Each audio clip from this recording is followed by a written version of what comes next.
say 32 pounds. So we're nearly £100 already, and Yeah. what, just a pair of baseball boots or something? Well, these are special skateboard shoes made by, well, I won't say, but they're special.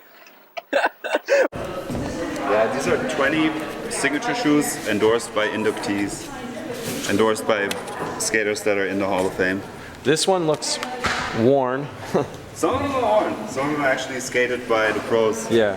So they were donated. Where's Jason Lee? That's a Daewon. That's a Daewon. Jesus Christ. Dude, what do you do? Chew it? God damn, that's crazy. Look at the laces. Like he's breaking laces in places that you don't even break laces in. What's this one? That one's a Burnquist. No shit. It's a S footwear. Looks like it sat in the sun. Yeah, a lot of these crack after a while. This is a wild one. This is relatively recent. This is 2012. Damn, that looks like Danny Way. 1989. It's pretty indestructible for your mega ramp. Yeah.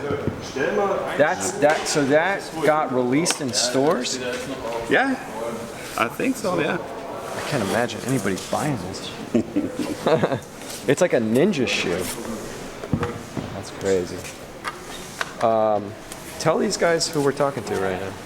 Your name is Dirk. Yeah, my name is Dirk Vogel, and we're doing an exhibit about historic skateboard shoes. Sick.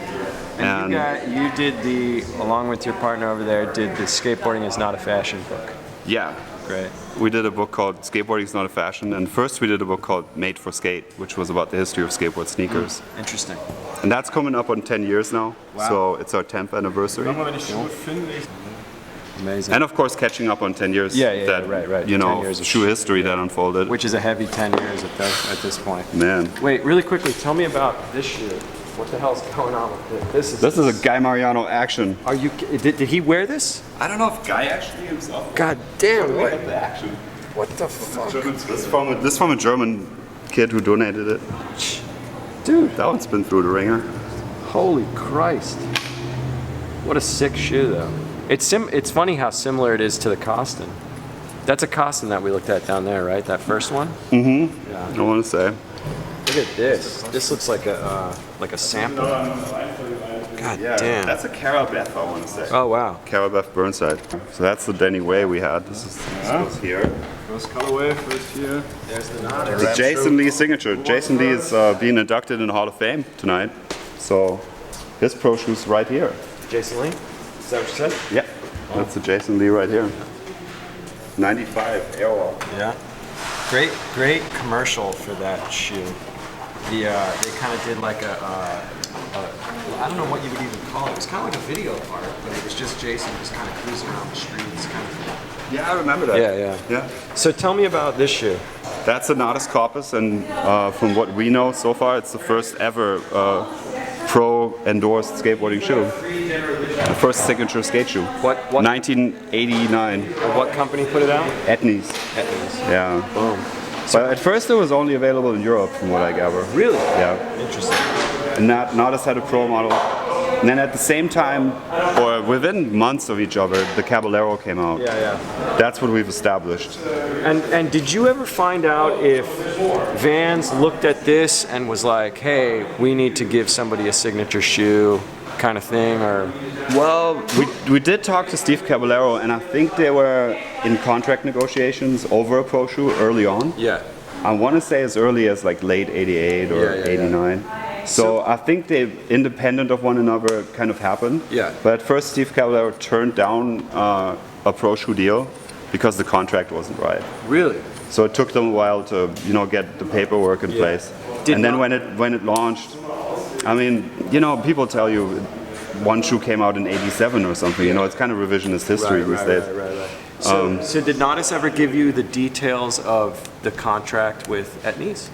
We didn't ask him about that. Yeah. We have yet to really talk to him. Yeah. We've met him and spent time with him. Yeah. But we need to do like a formal interview. Yeah. Is he pretty tight-lipped about talking about that kind of stuff? No, it's not my impression. So people used to cut this thing down. Yeah. Make it into the half cab. Where you got a half cab rolling around here? We have them, but we didn't bring it out.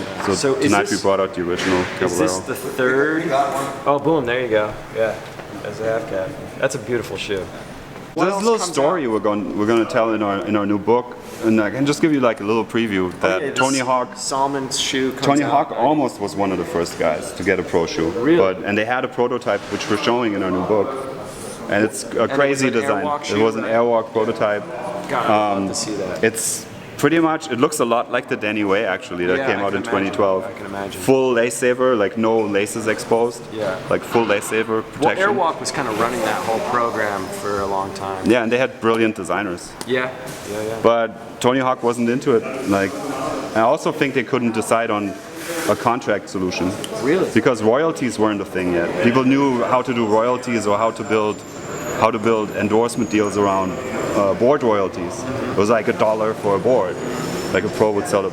But they didn't really know how that would translate into shoe sales or what a business model was. And that came later, so I don't know. I mean, like the first ones were definitely like the Natas, the Caballero.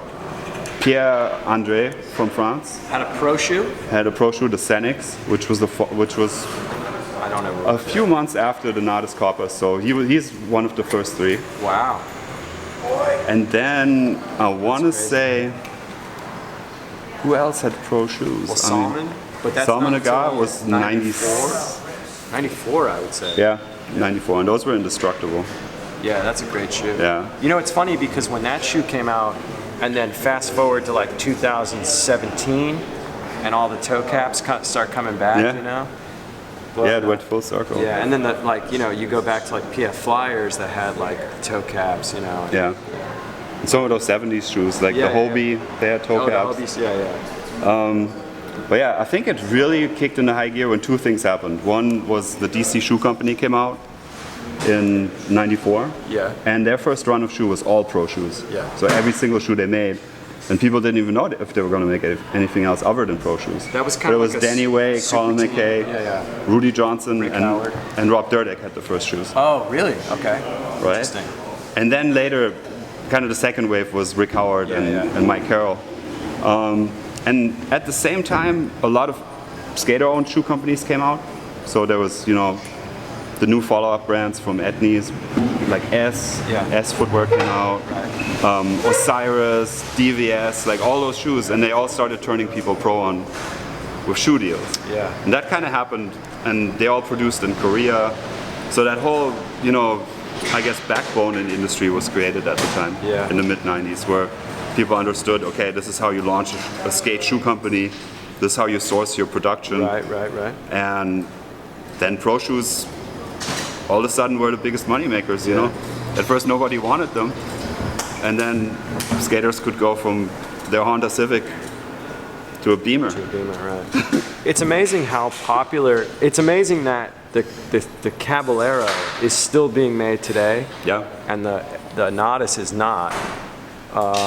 I mean, that's that right there. That Caballero shoe, for the most part, I mean, aside from being cut down, is pretty much untouched in its design.